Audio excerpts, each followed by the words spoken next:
Hello and welcome to another video and podcast from Fantasy Football Scout. As we turn our attention to team news and we emerge from the cocoon that is the international break as beautiful FPL Game Week 9 butterflies. My name is Joe and joining me as ever is Fantasy Football Scout's editor Neil. Neil, are you a beautiful FPL butterfly today? No, I think I'm more like one of those moths that lives in people's wallets. Okay, well, hopefully you're a moth that's been living in the pockets of those the press conferences today. I certainly have. And I'm certainly a moth that lives in the world of appalling segues. So welcome to all of those joining us in the live chat. Just before we get on to the team news, the all-important team and injury news, to welcome Robert, Adilas, Maple Leaf, Eunice, Anil, Rodrev, FPL Rank Chaser, Martin, Mark, BGN, and many more. Some nice comment from BGN there that says, "This is the stream that connects the whole FPL community, no matter what your rank." Indeed, we are all in the same boat together. We've all got potential injuries and potential team news developments that are either go in our favour or against. Let's start with Liverpool against Everton. Now, this is a tricky one for those that want to invest in some of their attacking assets because there's a lot of Liverpool players that were travelling back from South America. What is the latest from Klopp about his contingent there? And I understand there's a big injury news story at the back. Yes, there is. I'll start with that. It's Andy Robertson. Of course, we saw him hobbling off. It was his shoulder that was injured, and he withdrew from the Scotland squad midway through the international break. He's now going to need surgery on that. So Liverpool were thinking they could perhaps get away without that. But if you know anything about dislocated shoulders and injuries of that type, then surgery rules you out for quite a while. I've seen 3 months being bandied around in the press. Klopp didn't confirm that timeline, but I think Athletic have reported that, and they're generally on the money. So we might not see him again in 2023. There was a line on Tsimikas, of course, who a lot of people will be flocking towards now. He's 4.4 still. He does seem like he's the front runner for a lot of those games. I think there was a little bit of concern because the left-back rule is slightly tweaked now. It's more of a sort of hybrid centre-half. But Klopp was pointing out that they've got other options there. Gomez can play there, Luke Chambers as well. But he seemed to be suggesting that Costas will play most, if not all, games. Okay. Impressive. Okay, and as for Everton, how are they looking? Let me revisit Liverpool one last second because there's a lot more. Oh, there's more. Oh, yes, there is. Gakpo is back in training, but he's only had one session with his teammates, so he's going to be assessed. Curtis Jones is suspended. They've still got 3 players who probably wouldn't be trouble in the starting 11 anyway. Ben Doak, Bajcetic and Thiago, they're all out. Diogo Jota's back from a ban, of course. He had a 1-match suspension. And on those returning South Americans who you led with this segment, Joe, Klopp seems to think they're better prepared than what they were last time. They had a game week 5, so they got the flight sorted a bit better this time. They got them all back. I think they were in training yesterday. Yes, I did see some photos of them actually. Yeah. Whereas previously, I think I had a game week 5. They only returned on the Friday, so they've had an extra day of recovery. And I wouldn't be surprised if at least one of those 3 starts, possibly 2. Especially if Gakpo's just back in training. Klopp tends to not start players who have only just returned, so might be Diaz or Darwin up top, along with Jota and Salah. Okay. So yeah, a lot to report. And that's just one club down so far. I mean, that's tough for those wanting to invest in attackers that aren't Salah, because I mean, previously thought perhaps Jota might get the nod, but Darwin could start there. Gakpo's back now. It's still a mess. It is, yeah. I mean, and 1 week punts are sort of fine if you game week tail wildcard like me. I think Jota probably is still going to get a lot of game time this weekend, but yeah, longer term gambles on Liverpool attackers. You've only really got Salah who's going to start most weeks, and it's a bit of a crapshoot beyond that. Okay, Everton. Let's not forget them. What shape are they in? They're in good shape. Yeah, this is a lot easier to report. There's no new concerns, and the 3 players they had out, they're still sidelined. So that's Dele Alli, Seamus Coleman, and Andre Gomez. Coleman is back in training though, so he's nearing a comeback, but just not ready for this one yet. Okay, right. So let's move on to Bournemouth against Wolves. We'll start with the home side first with Bournemouth. Phil Billing, I think, did have a flag. What's the situation there? He did. He's fine though. He recovered. It was just a knock, causing him to pull out of the Denmark squad. Lloyd Kelly should be back as well. He's been training, and Alex Scott, who hasn't actually featured since he moved from, I think it was Bristol City. Yes, he's been on the grass this week, so he could be involved very, very soon as well. Okay. And Nepham returned with the internationals. I think that just leaves Tyler Adams, Fredericks, and Marcondes out. Okay. Right, yeah. Yes, Alex Scott was absolutely wonderful at Bristol City. Let's see if he can make that step up, because he could be a real talent for us, and cheap as well for FPL managers. With Wolves, what's the situation there? Yes, Gary O'Neill doing his best Eddie Howe impression or Mikel Arteta impression by saying that they've got a couple of issues, but he's not prepared to name names. Now, we do know of 2 names who were flagged. Hugo Bueno missed out a fortnight ago with a knee problem, and then Ait Nouri, who he's competing with, he was substituted at half time in that game against Aston Villa. So and he pulled out of international duty with Morocco. So they might be the 2 they're talking about. There's also 2 suspensions, Lemina and Semedo, who was belatedly flagged because Opta missed a yellow card that he picked up game week 8, and it turns out he was booked in that match, and he is now suspended because that was his 5th.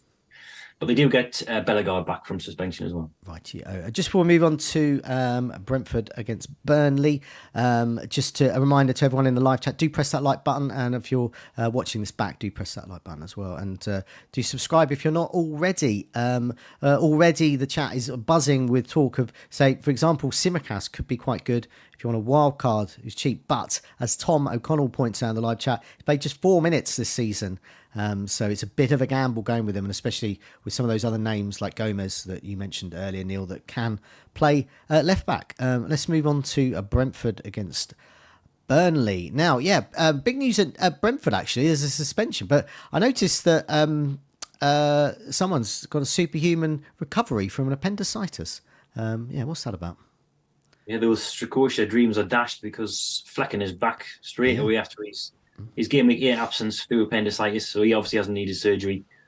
Just antibiotics, I think, and he's fighting fit, ready to go. This should tell us, really, shouldn't it, who's going to line up going forward, because Strakosha, he did all right against Man United, not brilliant. Maybe could have saved at least one of those goals. I do think Flecken comes back in for this one. Okay. Brentford, this was the last press conference off the rank, actually. I've just listened to this one. Hickey's suspended as well, so he's picked up 5 bookings in just 8 game weeks, which takes some doing. I think he's also slightly injured as well. So he's out. Kevin Schade, Lewis Potter, Damsgaard, Rico Henry, Josh De Silva, Shandon Baptiste, Ivan Toney, all either injured or suspended. Ben Mee is near a return, though. Okay. He's been on the grass this week, so he could join Flecken in recovering. No word on Ethan Pinnock, who was reportedly out of Jamaica due to an Achilles problem. I think he's all right, though, by the sound of it. Okay. And as for Burnley as well, I mean, I know Bayer is in a number of teams sitting on the bench, so probably wouldn't be played in this fixture, but could be needed. But there's quite a few injury updates needed for Burnley. There is, This was one of 4 press conferences from yesterday. This was Vincent Kompany, who doesn't really give much away in terms of injury news. So going into game week 8, there was Benson, Obafemi, Goodmanson, Ekdal and Redmond out. They were joined by Jordan Bayer and then Al Dakiel as well, who was substituted at half-time. Now, Kompany's hinted that some of those could be back. He didn't say who. Okay. Bayer's definitely out. Right. He's going to be out just for a week, so not for a month, so he shouldn't be too long coming back. Right. And Al Dakiel's injury isn't serious either. So, but again, a decision to be made by Saturday. So a lot of ambiguity there from Kompany. Okay, that Bayer news for those playing the Sky game. That is big news because he's a bargain basement defender in that game. But unfortunately, if he's out, he may have to be moved on. Let's move on ourselves to Manchester City against Brighton. This screams goals. Brighton in the great attacking form, poor defensive form. Man City will have Rodri back, I understand, from suspension. Is that right? They will, and they've got very little remaining on the sidelines now. It's only Kevin De Bruyne who's the long-term absentee, and that's it really. Rodri's back. John Stones came back before the international break and then played for England. So pretty much a clean bill of health bar De Bruyne. Okay, and for Brighton, now there have been a number of injuries. A lot of popular players, Stupinan, for example. Lamptey's in a number of sides as well to prop up the bench for those that wildcarded recently. What's the latest with De Zerbi? Not that it may help us predict his team sheet, though. No, one of the toughest to second guess this season. So they are going to be out without the aforementioned Stupinan and Lamptey. They're still out, and Caesar, of course, is long term as well. Milner's back though, so he's a possible left back understudy. Mitoma, who I think was flagged because he pulled out of Japan duty, but he's been training this week and today, so just signed a new contract as well. Yep. So I think he's all right. Yep. Can't remember, up to 2027, I think it is. Something like that, yeah. Which is great news. Solly March can play at left back. He did last time against Liverpool, so we might see him there if James Milner's preferred, perhaps in the centre of the park. But yeah, as you said, James Milner is an option at left back there, and there's lots of options on the wing to replace March if he does go for that route. Pascal Gross is back, worth noting as well. He's been back for a little while, but he was absent. Okay, let's move on to Newcastle, your team, against Crystal Palace. Newcastle first. Now, Sven Botman is probably the key name, and a lot of teams, cheap Newcastle defender, want him to play, but will he play? Yeah, he's in my own team as well, and I'm thinking of moving him on because we didn't get a definitive answer from Howe. Unfortunately, you would only say that he's improving and that the last 2 weeks have been good for him. So it was just that one line, really. So we are none the wiser. There's been hints that he is in training. He pictured an Instagram post up this week that he's coming back stronger or something like that, but nothing conclusive. Same with Isak, although we did get a bit more on him. He hasn't trained so far. He pulled out a Sweden squad, so he is going to be a late assessment. Joe Linton, a bit more positive on him. He should be fine. I think that leaves Harvey Barnes out and Joe Willock out. Again, Willock's back in training, so not too far away. But he won't feature here, it sounds like. Tonali is available. Of course, this is an injury. This is to do with the betting investigation. Yes. But for now, before they ban him, which is almost inevitable, he is available for selection. Yes, I understand that's something he has admitted to. So that's when that happens, not rather if that ban. So with Isak a doubt, you would think Wilson would be starting up front if there's no injury doubts around him. I would think so, yeah. So even if Isak trains today, that's 1 day of training. I would have thought Wilson, who was been back in Newcastle, he didn't go away with England. He wasn't called up, so he's had 2 weeks of training, nicely rested. So I would have thought he starts. And then there's a decision to be made over, obviously, Botman. If he's not fit, then Lascelles fills in for him again. Okay, I think with Botman, I think if you got him, play him. Because he'll either start or he just won't appear at all, which is okay if you've got a good sub there. But I mean, it doesn't sound hopey. Sort of 50-50 on that one. Okay, and as for Crystal Palace, I understand that Nathan Ferguson, there's been a slight update. There has. The unlisted Ferguson, who hasn't got an FPL price yet, but he's been playing for the under-21s, according to Hodgson. So he's building up his match fitness.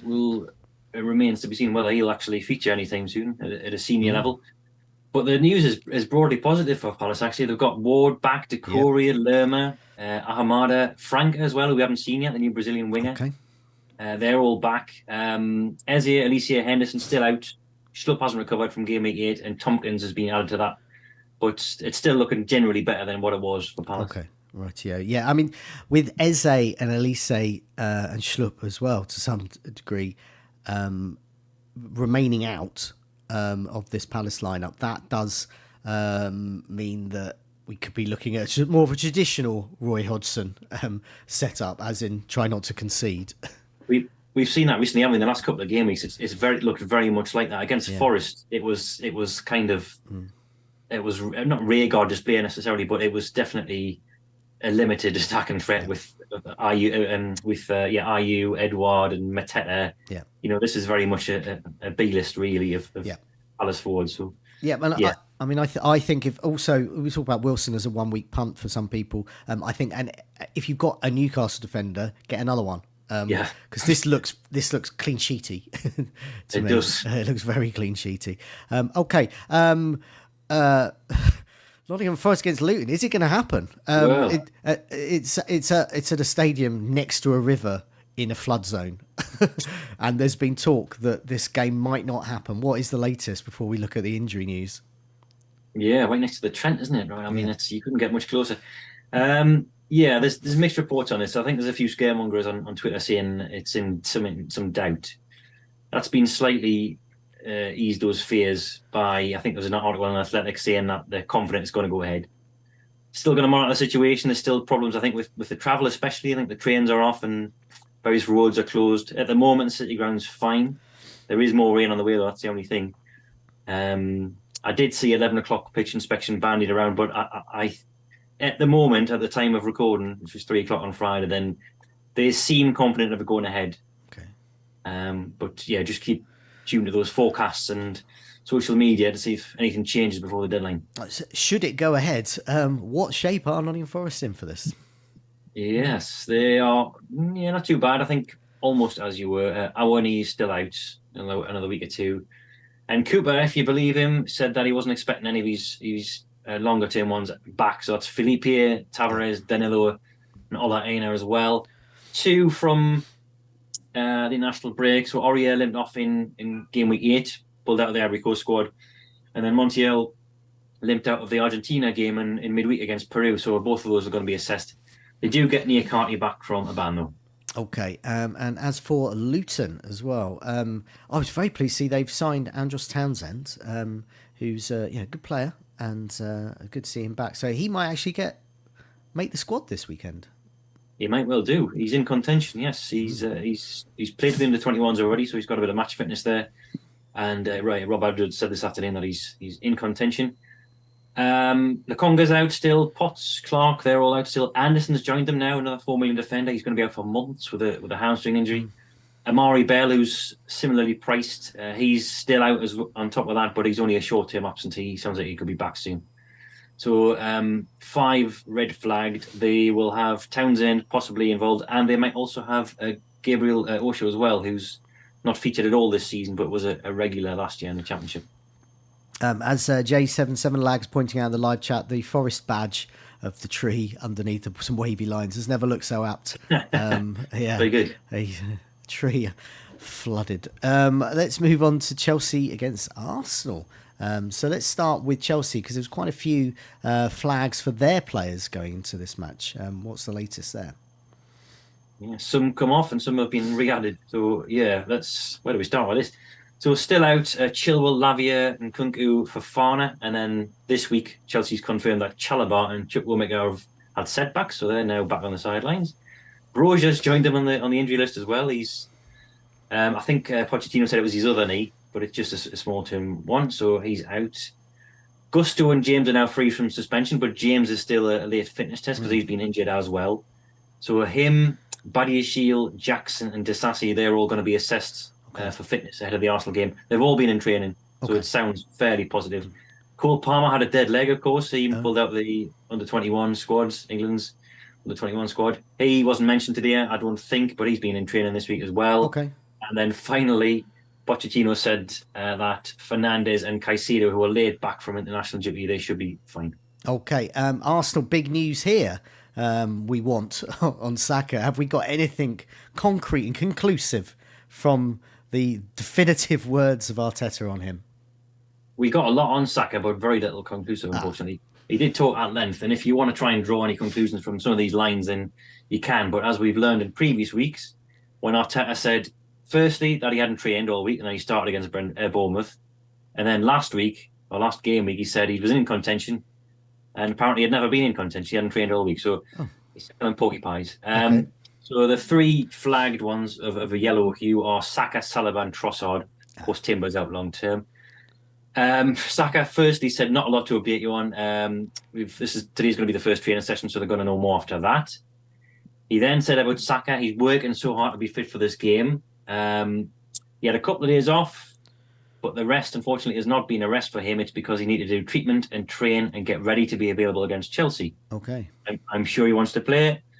And then later on, he was asked about the possibility of reuniting Martinelli, Jesus and Saka together. He said that, let me see, where's that again? He said, we're going to have the opportunity to see them, I'm sure. So if you want to read anything in any of those lines, and if you want to read them in more detail, they're on the Team News Roundup on the site. There's loads of comments on Saka from Arteta, none of which are conclusive. Okay, So yeah. he remains flagged. Yeah, a player I'm looking to get in game week 10, perhaps not for game week 9, but yeah, a big interest if for those who own him, what they do with him. Sounds like he's a hold. There's going to be nothing conclusive until you get that team line up, unfortunately, with that one. Sheffield United against Manchester United. Sheffield, let's go with the home side first. What state are they in as Manchester United prepare to visit? Bad state, Sheffield United. They haven't been in a good state all season, really. I mean, they've lost 3 more long-term injuries, either before game week 8 or just after. So John Egan and Davies, they're out for months. And Chris Basham, of course, who I think it was a leg fracture, wasn't it, in game week 8? He's going to be out for possibly the season. So those 3 have joined the injury list. Max Lowe, I think, is on there still. Norrington Davis, Jefferson and Osula haven't featured for a long time. 2 bits of good news, or goodish. Ben Osborne and George Bullock, who might still be littering benches, including mine. Okay. They're back in training. So Osborne's the closest. But they could both be featuring on the bench in a game week lineup near you soon. So they're almost fit. Big news for Manchester United's midfield for this clash, though, isn't there? Yes, they have got one defensive midfielder out and another one fit. So Casemiro's out, small ankle injury. He stayed in Brazil to get treatment on that, but he should be fine next week. Amrabat's fine though, so he pulled out of the Morocco squad. He's fine. So is Reguilon, who's back, and so is Varane. So the defense is looking a bit better. Still out though are Martinez, Wan-Bissaka, Shaw, Diallo, Malacia, and of course Jadon Sancho, who's disciplined, is on the naughty step still. He's not going to be featuring. And I think that's it. Oh yeah, Kobe Mainoo's back in training. So yeah, of course. I noticed that Lindelof is ready to play, but unfortunately, I mean, which it'd be understandable if he didn't because of the tragic events that did happen ahead of Sweden's game with Belgium. Ten Hag said he was exhausted. He lost a couple of nights' sleep, I think, afterwards. But he's declared himself available to play. Yeah. Rightio. Let's move on to just a couple more left now. Aston Villa against West Ham. So this is a Sunday match, just one match on Sunday. And Aston Villa, what shape are they in as they prepare to host West Ham, who I understand have quite a good record against Villa in this fixture. Well, I think they did, according to Tom, who I was speaking to on the Goals Imminent video. He's a Villa fan, of course. He is, and he's got the easy shift this weekend. Not only has he works Sundays, so not only has he only got one game, he gets to watch his own team. Brilliant. On duty, where I've got 8 on Saturday. So never mind about that. Perks of the job, eh? Villa, nothing much has changed really.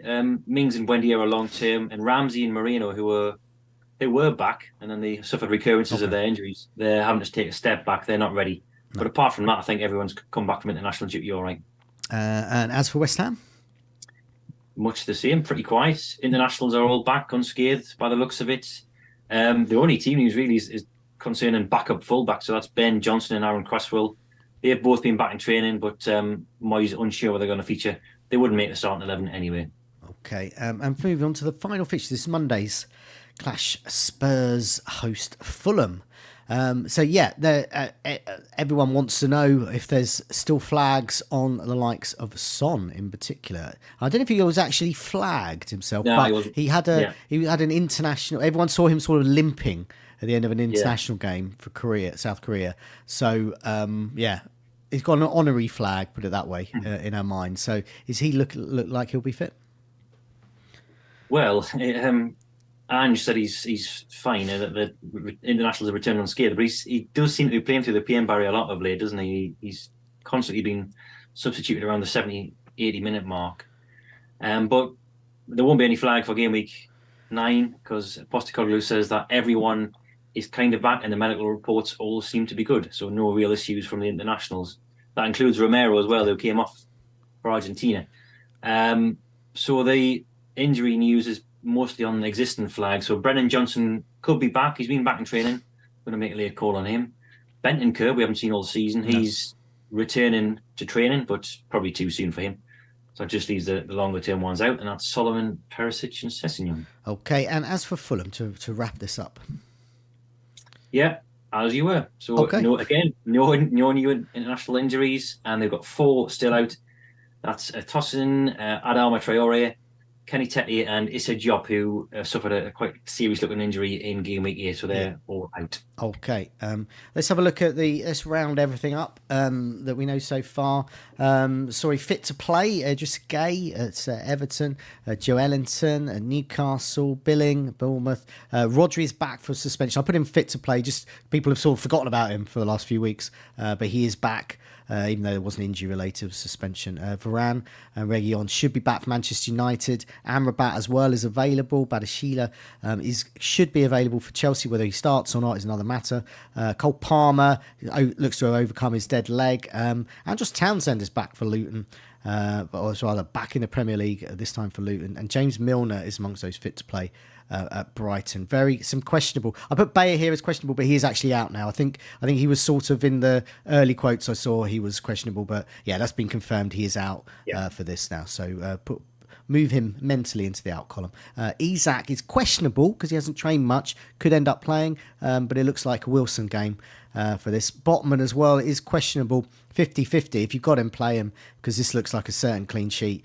Well, we said that before, though. Saliba has got a toe issue. Could play. Might not, though, Arsenal. Arteta is being very cagey at the moment. And he's been same with Saka. Brennan Johnson, got a hamstring issue still, but may return. James, hamstring issue, but could return. Spotted in training. Sassy as well, fitness. And Jackson with his wrist. So Vardy-esque return to form for him, probably because in the out column, Brozier is there with an injury, so Jackson will be needed. Matoma looks to be back, overcome that fatigue that was a problem over the international break. Cresswell could be back for West Ham, and Flecken, a miraculous return from an appendicitis. Anyone who's had appendicitis will gasp at that. I put him as questionable just because an appendicitis and he's recovered. So, but apparently he's fit to play. So move him mentally into the fit to play column. Major doubts, Baldock with his calf problem, Willock, Newcastle's fitness concern, and definitely out. Wanyi. Is Wanyi definitely out, actually? Yeah, definitely out, yeah. If you believe Cooper, yeah. Okay, yeah. So, if you believe Cooper. Tonali is unavailable because of the betting concerns. Casemiro is injured. He is available. Tonali's available. Tonali is available. Yeah. Oh, sorry. Right, he is available. Okay, right. Yeah, ignore that then. I put Tonali in the wrong column there. So Tonali is available. Casemiro got injury problems there, so he's going to be out for not for long though. Eze and Elise is still out for Palace, as is Henderson. Brozier, as I mentioned earlier, has got an injury, so Jackson could be needed. Robertson is going to be out for possibly 3 months with a shoulder problem. Lamptey and Estupiñán with muscle problems are out, and Pinnock is suspended for this particular tie against Burnley. Not suspended. Unavailable. You said I've got a bit of a cold at the moment, so as I was doing this, I was put it wrong. But basically, you get the gist. He's not available. Who did you say there? Pinnock. Yeah, Pinnock. Hickey. Sorry. Yeah. Just forget all of that. Everything else ran really smoothly, apart from a Brentford mishap towards the end. So just ignore that. It's Hickey, not Pinnock. Pinnock is not suspended. Hickey is unavailable for this one. Okay, some few people in the live chat want to know about Cheltenham. I'm not going to go and see Cheltenham this weekend, but I will in a couple of weeks when they take on the mighty Wigan Athletic. So hopefully I'll get to see perhaps their second goal of the season, which would be quite nice. So apologies for the Brentford mishap at the end. Hope we gave you as best as we could the right team news that you're looking for ahead of game week 9. Good luck with the game week. Good luck all those joined us in the live chat. Good luck, Neil, with your game week as well, and your decisions around the injuries or whatever in your team. See you next week. Bye-bye.